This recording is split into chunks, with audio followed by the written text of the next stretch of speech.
السلام علیکم ناظرین، میں ہوں کامران خان اور آپ دیکھ رہے ہیں شو نیوز۔ آپ کو بتاتے چلیں کہ کاوے موسوی جو کہ براڈ شیٹ کے سربراہ ہیں، امریکن جو فرم ہے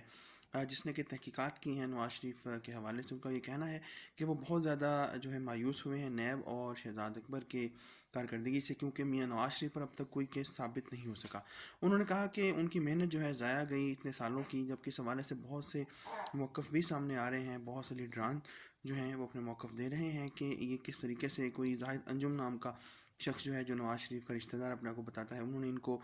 جو ہے رشوت کی بھی آفر کی، لیکن وہ بھی ثابت نہیں ہو سکا۔ آج پھر عمران خان صاحب نے، پرائم منسٹر پاکستان نے